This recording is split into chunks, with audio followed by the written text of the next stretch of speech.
Audrey Hepburn. What is there to say? Her cadence and glamour seem to win over everybody that sees her on the screen. Her voice, fashion, and looks are timeless and are admired decades after her death, with her influence stretching far beyond the realms of Hollywood. As someone who loves film and looking to get my Audrey Hepburn fix, I decided to watch every movie she's made and for fun, decided to rank her performances. Some of these I've always wanted to see, so making this video finally gave me an excuse to. First though, let's set some ground rules. 1. I won't be ranking any cameo or minor appearances, such as when she appears for a minute or less. There just isn't enough to say here, and it feels unfair to compare them to her leading roles. 2. I won't be ranking any television appearances in this video. We are only looking at movies. 3. I won't be ranking Love Among Thieves as I can't find a full version of it anywhere. I don't want to rank a movie that I can't see fully, so my apologies that I can't cover it. So yeah, that's basically it. We will be looking at 22 movies here in order, from Young Wives' Tale to They All Laughed. I have included timestamps, so if you want to go to a movie, skip another and come back later, you have that option to do so.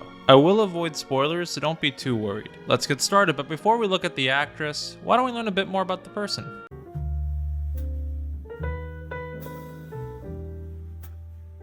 First off, let me just say that I got most of this information from the book Enchantment, The Life of Audrey Hepburn by Donald Spoto. Spoto did a tremendous job detailing Audrey's life, struggles, and accomplishments, and I recommend this book to anyone who's interested in her career. It's an easy read and you won't be disappointed. I'll put an Amazon link in the description. I will also use it to give anecdotes about the production of the films if I deem it relevant or interesting. I won't do this for every film as it is a review first and foremost, but anything I find amusing, I will state it. Basically, any info that is behind the scenes and not my personal opinion came from this book.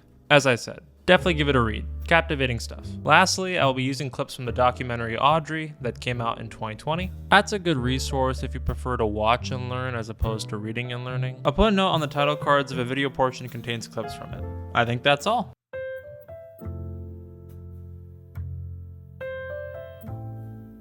Audrey Kathleen Rustin was born on May 4th, 1929 in Brussels, Belgium. Her mother was a Dutch baroness by the name of Ella von Heemstra. Audrey's maternal relatives were aristocrats and had a long history of living in luxury and service to the country. Audrey's father, Joseph Victor Anthony Rustin, was English and a drifter from career to career. He didn't have a stable job and wanted to marry into the life of luxury as opposed to working towards creating one. Audrey's parents met previously but reconnected in Batavia in the Dutch East Indies, now known as Jakarta in the country Indonesia. Both were divorced and Ella had 2 sons from her previous marriage, but that was no worry as they were married in September 1926. After a communist revolt in Batavia and overall unhappiness in the East Indies, they left for England in late 1928 in hopes for Joseph to get a job in London. There was not one there, but Ella's family connections got him a job in Belgium starting in February 1929. And that's where Audrey was born. She was British by descent of her father and carried only that citizenship till her death. Audrey's upbringing was very privileged for the first 10 years of her life, as expected of a daughter of Dutch nobility. However, her family life was not as secure. Her father was often away in London on business, and Audrey, always wanted the attention of him, never got it. He also changed his last name to Hepburn Rustin to sound more posh, Hepburn being an old family name. As a result, Audrey's full name now was Audrey Kathleen Hepburn Rustin. He, and to a lesser degree her mom, were cool to show affection, and this impacted Audrey greatly. It left a void of warmth, you can say. They would also argue at the dinner table, and one issue that Audrey's mom found quite odd was Joseph's interest in politics. By this time it was the 1930s, the Great Depression was in full swing and many countries fell into political chaos. Audrey's father, like Maïna's class, was a fervent anti-communist, and, like Maïna's class, got really into a certain political ideology that was dominant in 1930s Germany and Italy. He helped solicit donations and recruit members for the British branch of this ideological movement and got Audrey's mom into it, even having her give an endorsement in a magazine stating her support. They were so prominent that they were invited to meet a certain German leader in May 1935. You may have heard of him, and missed Audrey's 6th birthday as a result. No, I wish I was making this up. After this trip, Joseph packed up and left his wife and daughter. Shortly thereafter, Joseph and Ella drew up separation agreements. Fearful about the political turmoil in mainland Europe and Holland, Ella sent Audrey to an English boarding school. At school, Audrey learned to love ballet and got really good at it. Once Germany invaded Poland in September 1939, Ella took Audrey out of the English boarding school and back home in Holland, hoping the country's neutrality would keep her daughter safe. This was for naught, as in May 1940, Germany invaded Holland, and the resulting 5 years was the toughest in Audrey's life. She had to change her name, speak only Dutch, and live under tough rationing. Audrey's family members were heavily involved in the Dutch resistance effort, and a lot of them were killed by the Nazi regime as a result of these activities, including her uncle. Audrey, though a young girl, helped in her own way by doing ballet performances where the money would be turned over to the underground movement and relayed messages in her shoes. After all, the German patrols weren't going to suspect a young girl of anything. The winter of 1944 to 1945 was by far the toughest. As a result of a cold season and the conditions imposed by the Germans, Audrey at age 15 suffered from malnutrition, edema, and jaundice. She weighed 90 pounds and had a 5'7" frame that was dangerously low. On May 4th, 1945, her 16th birthday, the Allies came and liberated the town she was in. They gave the sickly teenager chocolate and a cigarette. Both things Audrey loved until the day she died. Soon, the United Nations Relief and Rehabilitation Administration, also known as the UNRRA, came to hand out food, supplies, and blankets. This organization later became UNICEF. After the war, Audrey became very depressed. Understandably so.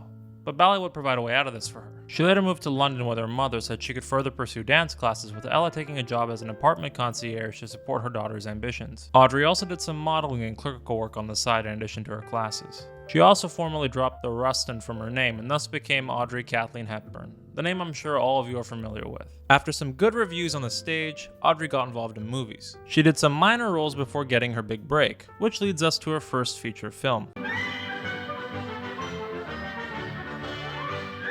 This movie's really dumb. It centers around two British couples and a shy roommate, Audrey in this case, trying to replace a nanny as they seem incapable of raising their own children, and come up with a wacky plot to keep this nanny around. Audrey's in this movie for only about 10 minutes, and that's a shame because the rest of the characters in this movie are just really dull and bland. Like, they all act how they're supposed to act. The ditzy housewife, the wisecracking writer, the uptight husband, the tough working woman, and the creepy old mustache man. Audrey, while in it for a short while and does nothing special, does have some charm and charisma on screen. My favorite scene is near the end when she pushes one of the main characters down the flight of stairs and just feigns terror. I don't know why, it just looks funny and adorable. A decent first performance, and she does best with what she's given. Not her finest given what is to come, but certainly not her worst. This movie's very forgettable, and the only reason it hasn't already been lost to history is because Audrey Hepburn's first featured movie, so idiots like me can watch them. So let's move on to the next.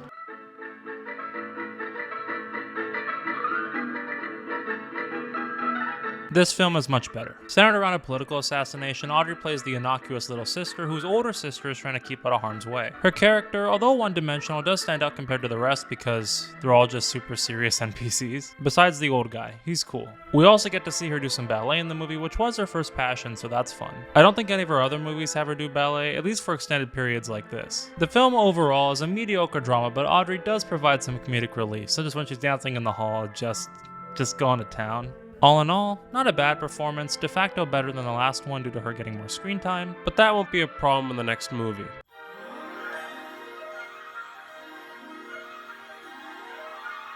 I love this movie and it's one of my all-time favorites. I don't know what it is about it. I mean, the plot is a cliche, but the execution of it is just so good. Every character convincingly plays their role and does a great job. Eddie Albert convincingly plays a wingman photographer. Gregory Peck convincingly plays a charming, opportunistic, but humane journalist. Audrey, without reservation, convincingly plays a royal princess, mainly due to the fact that she herself was brought up in a similar environment growing up. It just adds a whole new layer of authenticity. The way she's able to present herself, her mannerisms, tone of voice, and just the overall cadence is wonderful. Also, the relationship between her and Peck is just...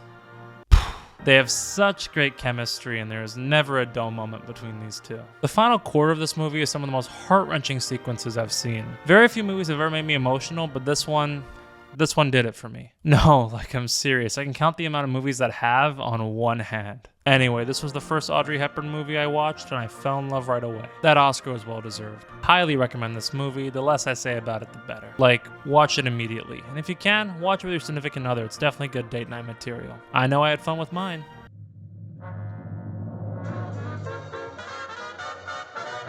Frankly, I was debating whether to put this one on here. The fully English film is considered lost and I can't find a version of it anywhere, though I did find a copy that was in French. Yeah, so apparently they filmed one version in French and one version in English simultaneously, with Audrey being the only actor in both movies. She's not that good. This movie was filmed before Roman Holiday but released after it in the United States, so that's why it's here. Audrey plays an entitled actress and acts as such, nothing really special. Though I do like the scene where she's handing out autographs. She's only in the movie for about 8.5 minutes and you can watch clips of it on YouTube. Fun fact though, this movie actually launched her career. Yeah, so French author Sidonie Gabrielle Colette, who wrote the 1944 book Gigi, actually noticed Audrey shooting some scenes and figured that she'd be perfect for the title role in the Broadway adaptation of her novella. It was to be staged in fall 1951, and it'd actually be Gigi, not Roman Holiday, to her critics were first introduced to her, and she filmed Roman Holiday while on break from Gigi in 1952. The play was a commercial and critical success. It was so successful on Broadway, running for over 200 shows, that they took it on a US tour in October 1952 to all the way of May of 1953. All of this worked out beautifully as Roman Holiday came out in the fall of 1953, and the US tour of Gigi could get Audrey's name out there. The lore around this movie is more interesting than the film itself. Moving on.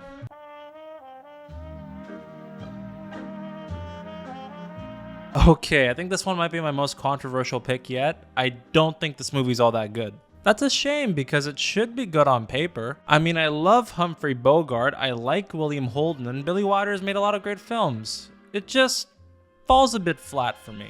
The jokes haven't aged that well and the humor just isn't that good. Bogart seems as if he's phoning it in. Maybe that's just his character, I can't tell with him sometimes, and Holden just doesn't have the playboy image. Audrey does give the best performance out of the trio, but not by a lot. The movie centers around a business deal with a marriage proposal tied into it. Audrey's basically an unnoticed kid that transforms into a runway model after going to school in Paris. She does nothing all that special here, though in certain scenes she really does shine. One thing that this movie has over the others I've reviewed so far is that Audrey is far more fashionable in this one. This movie was the first of a series in which Audrey and designer Huberto Givenchy collaborate to make her film wardrobe, and it's pretty good in my opinion. I'm not a fashion expert or anything, but she does look better than usual? How do I say this? Anyway, her outfits are good, especially that one at the evening ball. By the way, if you want to learn more about the fashion elements of Audrey Hepburn, just watch the Mina Lee video. She explains it far better than I ever could and knows the topic inside and out, so if this interests you, I'll put a link in the description for you to watch it. Also, Audrey and William Holden were apparently having an affair during the production of this movie. Holden even said to her that he was going to divorce his wife to marry her, but Audrey wanted a family, so when she learned he had a vasectomy, they broke it off. While I was editing, I found this video of Holden presenting the Best Actress Oscar to Audrey for Roman Holiday after a sent back to be engraved with her name. It's just so awkward to watch given the context. I would like to say how very, very grateful I am for this beautiful award, and how grateful I am to those who enabled me to receive it. And thank you, Bill, for bringing it me from California. All the way. All the way. Quick note, I got this video from the Rare Audrey Hepburn Instagram page. I got numerous photos from this account and another called So Audrey Hepburn. I don't know how they find these photos, but they were great resources for the Prologue section. They post new pictures frequently, so if you want Audrey's in your timeline, give them a follow. I'll put links to their pages below. Did I just call them Audrey's? Also, Megan, who runs the Rare Audrey Hepburn Instagram, has a book out called Audrey Hepburn in Paris, which details Audrey's relationship with the city. I mean, odds are that if you're this deep into a video about Audrey Hepburn, you are likely the target demographic for this book, so check it out, I'll put a link below. Sorry about this. Back to the review. So yeah, overall, the film is not bad, but not great, just okay, as is Audrey's performance. Jesus, this film is so long. I feel like they could have cut an hour from this 3.5-hour movie and it would still be too long. This was created during the time in which Hollywood was freaking out about television and decided to make a shit ton of war epics. Yeah, you ever wonder why this movie, Ben-Hur, Spartacus, Lawrence of Arabia, and Cleopatra were all made within a 10-year span? Yeah, it's because they were scared of I Love Lucy. Based on the Toy Story work about a Russian family's struggles during the Napoleonic Wars, it actually deviates a lot from the novel. First one is that Audrey's character, Natasha, is supposed to be a teenager in the book, but she was 27 while they were filming this. Pierre, Henry Fonda's character, was supposed to be 20 at the start, but Fonda was 50 and it shows. I'm sorry, but that man is not near the same age as me. Audrey I can get as she does talk and act like a kid in numerous scenes, but I cannot be convinced in Fonda. He looks like he's 40 on a good day, alright? This film is basically centered around 3 characters who form a love triangle: Pierre, Natasha, and Andre, who's played by Mel Ferrer. Mel was Audrey's husband at the time, and the producers figured that if they got Mel, they would also get Audrey, and they weren't wrong. He's okay, but he does not deviate from one emotion throughout the entire film and talks in permanent monotone. Audrey's character does go through a lot during the film, and it really showcases her range as an actress. You can really see her character go from being a young girl to a more mature woman by the end. She also says some really sweet quotes that when delivered by her, just melt your heart away. Now attention. Ensign Count Nicholas Rostov, I decorate you with the order of absolutely everything.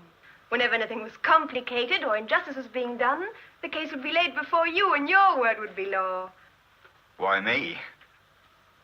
Because your heart is pure, and you're good. Go. Go to your night of disgusting, fascinating debauchery. Au revoir.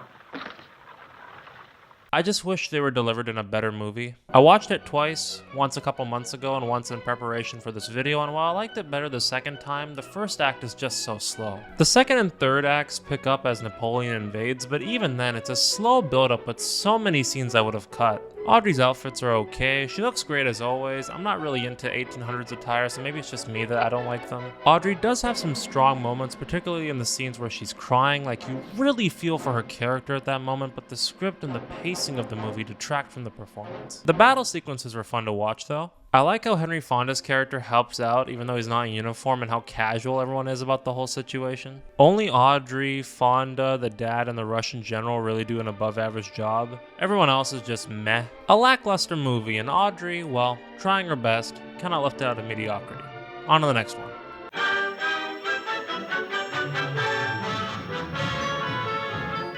Alright, after a couple of average to bad films, this one's pretty good and peak Audrey Hepburn. Funny Face is about a person who seemingly has too much of a funny face to be a model. Guess who has the funny face? And it's really well executed. I just find the premise hilarious because imagine looking at this person and thinking, nah, she has too much of a funny face. Who the fuck says funny face anyways? I'm not really a big fan of musicals, but some of the songs in this one stayed in my head for a while. Audrey plays a shy, insecure, brainy bookstore clerk who transforms into a Paris model. Similar to Sabrina, but much better in my opinion. Her and Fred Astaire, although he's tremendously older than her, and in certain scenes he does act a bit suspect, have decent chemistry, and Kate Thompson complements them well. My favorite musical sequence in the whole movie is when they first arrive in Paris and do a song and dance routine. It's just so well shot and captures 1950s Paris in a very vintage and crisp way. Audrey's performance is much better in this, and it shows how good she can be when given a decent script. Her on-camera presence, singing and dancing are just off the charts attractive. However, the best part of the movie in my opinion is when she's modeling. Like, oh my god, these are some of the best outfits I've seen worn by any actress in any movie. They're so simple, yet so sophisticated. Audrey's face, posture, and charisma are just breathtaking. Like that scene where she has the dove in her hand, like, come on. The wardrobe was definitely the main star of the movie, and Givenchy really did deserve that Oscar nomination. Audrey is actually exceptional as a comedic actress. Like, I genuinely smiled and laughed when she danced in the nighttime cafe. The film captures 1950s color cinema and its atmosphere really well. Audrey gives a wonderful performance on par with Roman Holiday. Check it out if you can.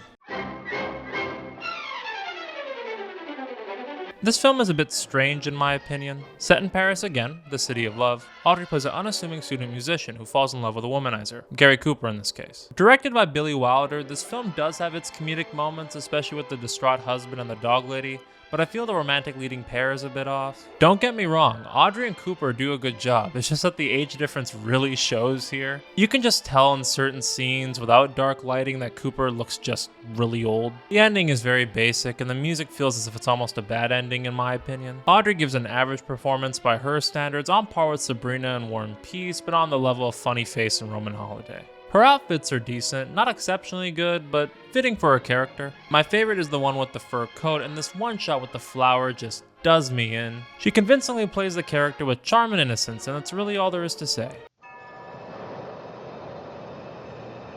This film is such a disaster. About a man who falls in love with a girl in the jungle, there's just so many things wrong with this film. First off, it has so many what the fuck moments in it that they take you out of the movie. Like, what the fuck is this? Or that? Or that? Anthony Perkins is horrible in this. I mean, his voice and tone are all over the place. He delivers his lines super awkwardly, and in some scenes, he's just straight unsettling. It's so weird because he gives an all-time great performance in Psycho just a year later, but here he sounds like a hormonal teen. The main antagonist is also just so over the top that seeing him and Anthony Perkins acting together is kinda hilarious. Audrey isn't even good here. She doesn't even talk half the time. When she does speak, it's only in two emotions, either so quiet that you can't hear her or loud as all hell. Definitely her worst performance so far. The movie was directed by Mel Ferrer, Audrey's husband and love interest from War and Peace. He did not get a lot of directing jobs, and after watching this you will know why. The only good character in this movie is the tribe dad, and it's only because he can't speak English, and my favorite part of the film was when I stopped it halfway to help my brother deal with the mouse problem in his room. Just avoid this movie. Please don't watch this movie. I am trying to save 1 hour and 40 minutes of your life as I can't get mine back. I mean, that's of course if you can find it. I mean, honestly, good luck there. Just don't watch this. I'm not joking. Please, please, please, just don't watch this. Just don't don't watch this, thank you.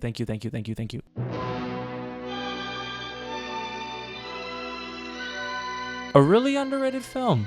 It follows Audrey becoming a nun for the Catholic Church and the personal sacrifices she must make to become a loyal servant. It's an interesting study both morally and philosophically of what should take precedence, to follow one's job or to do the right thing. Audrey makes plenty of mistakes in the movie that for us seem minuscule, but she punishes herself to a drastic degree to prevent it from happening again. As for her, the disapproving authority sees all. It also reminds us of the sacrifices those who do humanitarian work make and the horrors they endure to make these regions of the world slightly better for the people living there. Since most of her attire covers her body and she is disciplined in her movements, Audrey has to always act with her face, and the job she does is tremendous. The bags under the eyes, the exasperation in her voice, the dryness of her tone when in the Congo, and the conflict she feels, all told through her face, reveals so much and is so convincing. Audrey and the cast, although a lot were not Catholic, prepared for the roles by going to Catholic convents to talk to nuns as well as spend several days there, and they actually went to the Congo to film. The movie was based on the book, also of the same name, and Audrey got to talk to the author Kate Hume, as well as Lou Habits, the real Sister Lou. Audrey grew fond of them, and they remained in touch till the end of their lives. It was here that Audrey's sense of humanitarianism developed and bloomed later in life when she worked for UNICEF. Audrey was awed by the amount of selflessness of many of the people she met in Africa. That sense of altruism never left her when the production was finished. The whole experience changed her, and she wrote this letter to Kate and Lou, thanking them for their help and inadvertently foreshadowing the work she would later do. This film is excellent and definitely worth a viewing. Seriously underrated and underappreciated.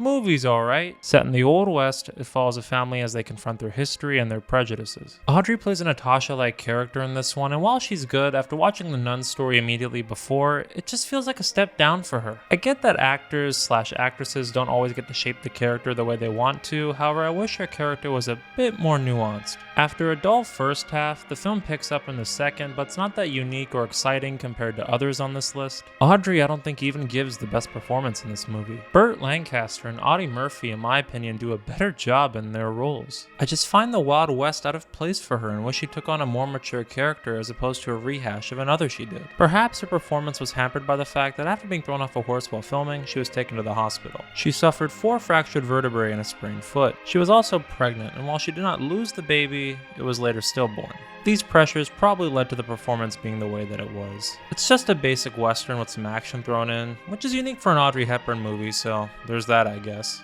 A time waster movie which I will likely not remember in 5 years. Not bad, but not good. Watch if you're into these types of films.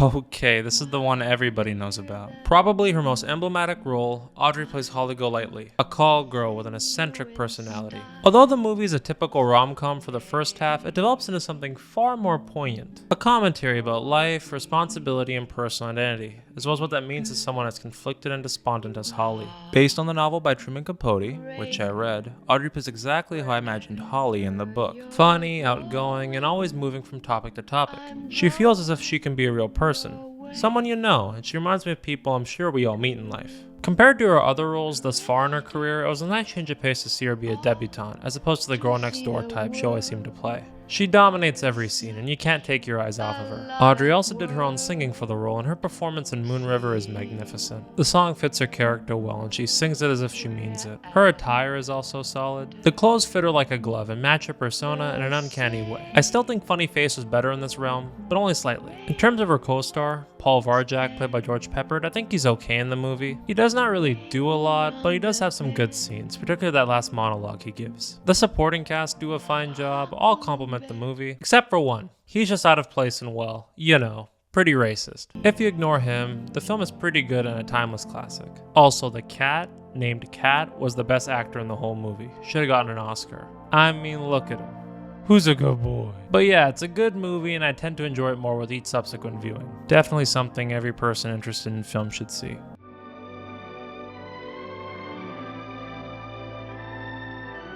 This film broke me, man. It's about two teachers that run a boarding school and a rumor threatens to destroy their lives and themselves. Let me just say that this movie truly belongs to Shirley MacLaine. Her performance is captivating and you feel her inner conflict about the whole matter. Forgive me if I sound diplomatic, but I'm trying to say as little as possible as I think this movie is really good and that you should watch it. Audrey is great in this movie, not as good as Shirley, but above average given what we've seen so far. She does pull off the school teacher vibe quite well and gives a really sensitive performance. Her scenes with MacLaine are so touching and raw. That scene at the grandmother's is some of the most drama-filled in Audrey's career. The sense of injustice just comes pouring out of this movie. This film, released in a time when it was risky to talk about the subject matter, deals with it with such maturity which I did not expect. While I do feel the ending was trying to appease all parties outside of the movie, I understand why they did it and it doesn't feel out of place. Audrey and MacLaine give immense performances and the supporting cast are perfectly in sync with them. Great movie and yeah, fuck 'em kids.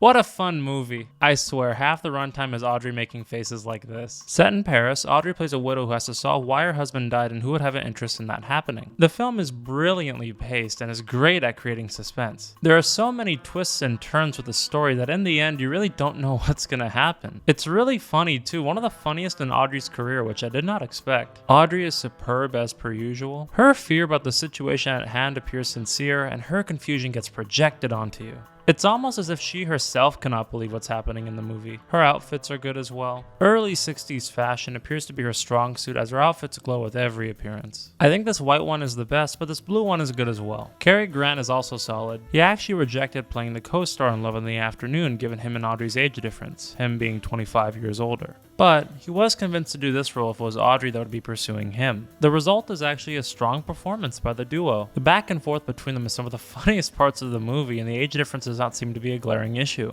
Actually, I think he's Audrey's second best pairing in her career, behind Gregory Peck and Roman Holiday. The bad guys in this movie are great as well. They're just so evil and this bald guy makes the strangest sounds. All in all, this movie is a true mystery comedic thriller in every sense. It's called the best Hitchcock movie Hitchcock never made, and as someone who loves Hitchcock, it rings true.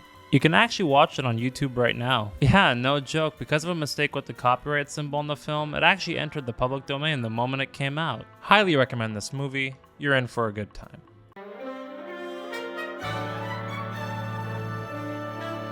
This movie is so meta and I just love it. Set in Paris, that's starting to sound a bit familiar. Audrey is a typist for William Holden, who's a lethargic screenplay writer. Together, they work day and night to meet a tight deadline. The film has many layers of irony and is a satirical look at the writing process for movies, and it's quite funny in how it presents this. Audrey's pretty good. She has a lot more range here than in her other films, showcasing her ability to play a straight shooter typist, over-the-top scared actor, surprise, and then a femme fatale type. William Holden is alright. His relaxed and easygoing manner does reflect who his character is, though in certain scenes he does have some stranger danger. Apparently Holden was struggling from alcoholism during the filming and was constantly drunk, so it's kind of a miracle that they got this movie done. Concerned about this, Audrey was constantly helping Holden. Holden would then misread this as them restarting their relationship like they did during the production of Sabrina. When Audrey refused his advances, he would get more drunk. This would make Audrey more attentive to him, which would make Holden think she was still into him, and so on and so on. So quite a disaster of a production, to be honest. The outfits Audrey wears are really simple. Nice bright colors as this movie is set in the summer, and not super glamorous as there's no reason for them to be. The film is paced wonderfully and uses its 1 hour 50-minute runtime to its absolute max as it doesn't slow down. A good, funny rom-com that is pretty unique compared to other rom-coms, especially for the era. Also, very raunchy for its time when Hollywood was still censoring its movies. Yeah, just overall, not a bad film.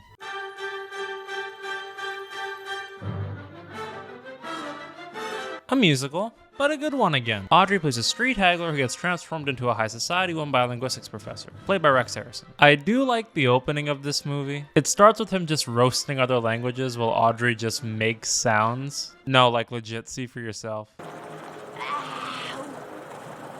Look where you're going, dear, look where you're going. 2 bunches of varlets trod in the mud, a full day's wages. Well, if you'd done your duty by him as a mother should, you wouldn't let him spoil a poor girl's flowers and then run away without paying. 2 bunches of varlets trod in the mud. Ow! Gone!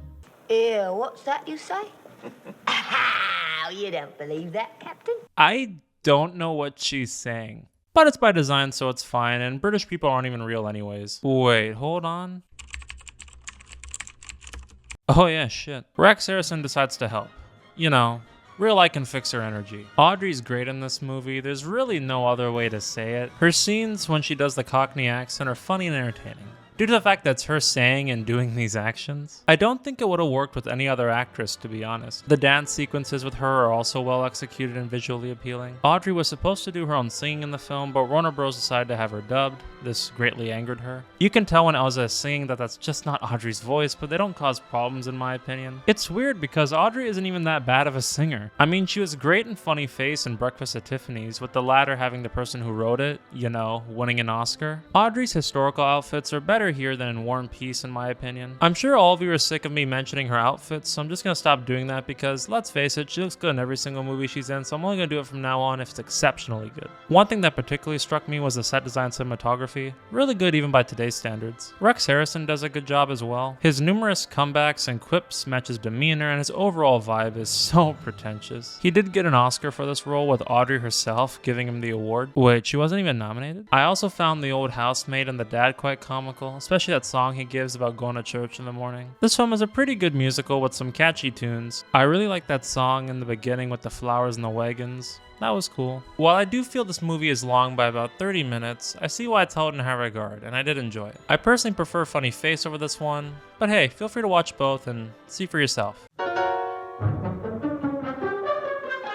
Look, I hate sounding repetitive, but these movies are actually pretty good, alright? Like, I did not expect this going into it. Again in Paris, Audrey plays the daughter of an art forger who has to work with Peter O'Toole to pull off the perfect heist. The film's plot is very intriguing, and I find the suspense of it exhilarating. Audrey is decent here. Not a bad performance by any means, just average to above average. She went for a goth aesthetic, which is unique and interesting. Peter O'Toole, meanwhile, is great. He's very smooth and snarky, which is in line with his character. He parses really well with Audrey, and the two have great scenes together. I found a particular joke quite funny that you just have to watch the movie to see. Also, this character is quite interesting. I mean, look at him.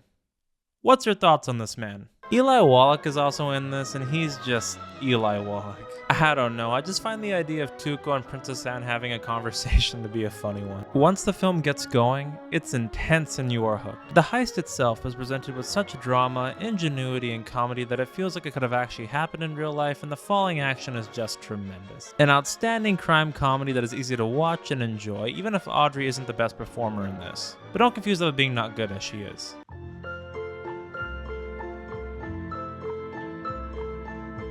I don't know why people like this movie, it's not that good in my opinion. The film is basically about a couple and the story of their marriage told through the road trips they do. It jumps from flashback to flashback, and often I just felt disoriented by the whole thing. Audrey is okay in this, just an average performance, nothing really special, and in my opinion a bland one compared to others we've reviewed so far. Albert Finney is slightly better. He talks in a flat tone of voice and is wooden at times. Usually I would be more critical, but he's affable enough, so I think it works. The film is horribly paced and felt way longer than 1 hour 50 minutes. Like I was constantly checking the time to see when it was going to be done. It does have some pleasant scenes, like the ones where it's just Audrey and Finney just playing around, but the constant flashbacks ruin these moments entirely. It honestly could have been edited down to 1 hour and 30 minutes, and even then I don't think I would have liked it. Maybe I'll watch it again in the future and my opinion will change, but it's just not my thing, unfortunately. But check it out yourself and form your own opinion.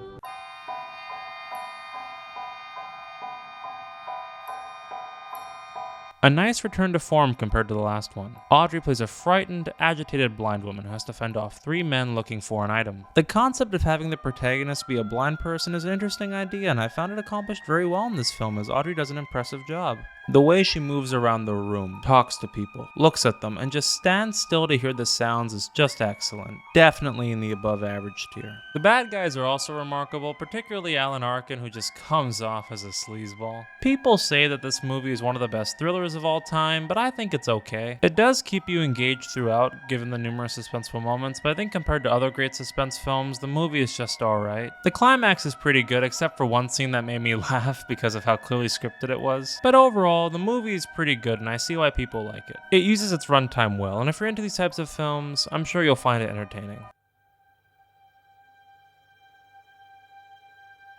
After a 9-year hiatus to raise her kids, Audrey returned to the screen as Marian, the attentive love interest of Robin Hood, played by Sean Connery. Audrey apparently saw a lot of herself in this role, which involves her character switching from one lifestyle to another that is so thoroughly different. In her case, going from an A-list actress to a mother of 2 growing boys. The film is mediocre. To be completely honest, I'm not really into the stories of King Arthur, Camelot, or things about the Middle Ages, though Sean Connery and Audrey are not bad. Audrey doesn't really have a strong presence in this film, she's just kind of there. She does have some good moments, such as the ending where you can really see the emotion on her face, powerful stuff. But overall, a mediocre film, and you get mediocre performances. Except this guy, Little John.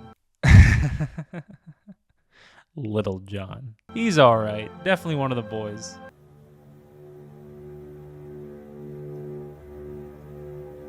I don't know what this film was about, like I genuinely had no idea what was going on. What I can gather here is that a company president dies and there's a whodunit atmosphere of murder within the boardroom. The concept, although cliche on its face, seemed interesting, but the execution of it is so horrible. I constantly had to refer to Wikipedia to understand what was happening because I had no clue. I still have no clue if I'm being honest with you. There are moments that make you wonder why characters are doing certain actions, like how is this relevant? There's a supercomputer that apparently knows everybody's information because reasons. There's also gratuitous nudity in the film that doesn't fit at all. It's like they wanted it to be R-rated at the last minute and shot some sex scenes. Maybe there's an explanation for this, but I can't find it. Audrey's alright, she does what she normally does, which is perform gracefully. Gene Siskel, movie critic and famous co-partner of Roger Ebert, said it best when he stated in his review of the film that she has so much class they sit there wondering what a woman like her is doing in a movie like this. Gene, that was a rare but great take. The only other people who pass in this movie are Lolita Man and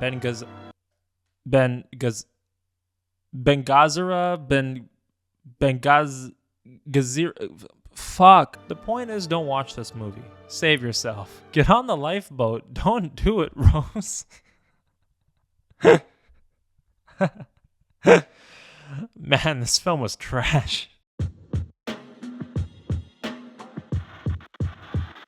This movie's a breeze. It's basically a classic summer rom-com. It's a movie you see on TV at like 6 p.m. on a hot summer day, lying down on your couch, and by the end of it you see that orange twilight out your window. That type of movie. Audrey for the first half is just a distant figure that you watch and doesn't speak until halfway into the movie, so it feels like false advertising to have her be at the top of the billing. She's alright. Basically a character for Ben Gazzut, we'll just call him Ben, to pursue while we have the main story following the younger cast. Their scenes together are easy to watch, nothing else to say. This film, although seemingly could have been a box office success, was a failure due to the fact that Dorothy Stratton, star in this film in 1980 Playboy Playmate of the Year, was murdered before the film's release. Stratton, in my opinion, does the best job in the movie, and it's a tragedy that her career is cut so short. Also, Audrey's son Sean is in this. He just feels out of place and thrown in at the last minute, just overall awkward. That being said, it's a pleasant movie nonetheless that you can play in the background, and if you choose to watch it, you won't have a bad time. For Audrey Hepburn's final theatrical film, it's a gracious send-off, and that's basically it.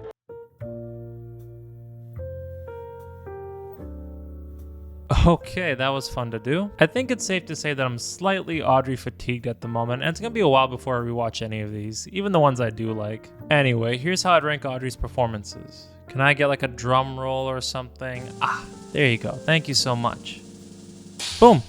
There you go. Remember, I'm just ranking the performances here and not the films themselves. For instance, I think They All Laughed is a way better movie than Bloodline, but I think Audrey's performance is much better in Bloodline, so it's higher. I think The Children's Hour is better than Paris When It Sizzles and Wait Until Dark, but Audrey's performances are much better in those than in The Children's Hour. So that's where I'd place them. And if you are curious in how I'd tier them, there you go. After They All Laughed, Audrey more or less retired from acting. In the late 1980s, she became a Goodwill ambassador for UNICEF, an organization that helped her all those years ago in Holland after the Second World War. She visited Ethiopia, Venezuela, Ecuador, Honduras, Vietnam, Somalia, among so many nations to see the humanitarian crises in these areas and use her stardom to bring attention to them. She amazed many UNICEF workers with her knowledge and the dedication she possessed when doing these trips. She went around the world, appearing in fundraisers and doing press conferences wherever possible to raise awareness for people who needed it the most. Wherever she went, she always talked about the children in need and the urgency for the world to do something for them. When testifying before the United States Congress, she simply said,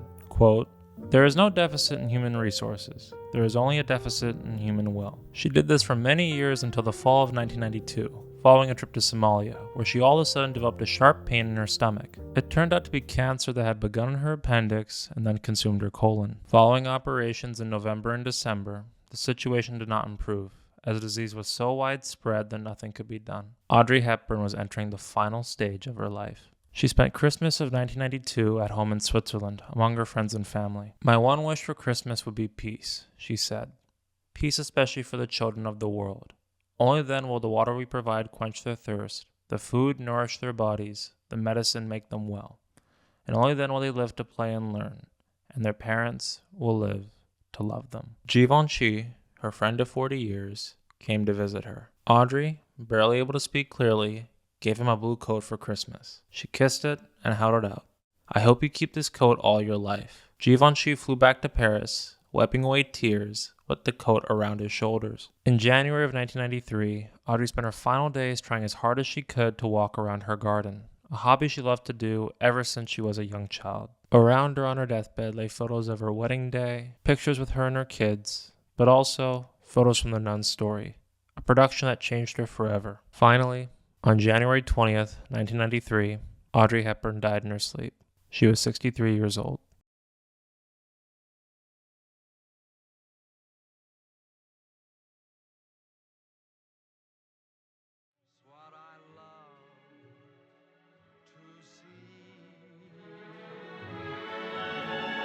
Made my life so glamorous. You can't blame me for feeling amorous. Thank you all so much for watching. I had a lot of fun making this video. If you made it this far and were able to withstand my nauseating voice, you deserve a medal. By the way, as I end this off, don't take my rankings of these performances super seriously. These are just my opinions, and part of the beauty about movies is that you can watch them yourselves and come to your own conclusions. If you think I was wrong about a movie, feel free to let me know and talk amongst each other in the comments. Just keep it civil. If I encourage you to watch at least one of these films, Yes, even Green mentions. then I think I did my job. If you enjoyed this video, leave a like, and if you want to stay updated on my next upload, subscribe. I'm already working on the next person I want to review. Hopefully this clip here is a big hint. But yeah, thanks for watching, and see ya. You know what's gonna happen to you? I am gonna march you over to the zoo and feed you to the yak. As soon as I finish this trip.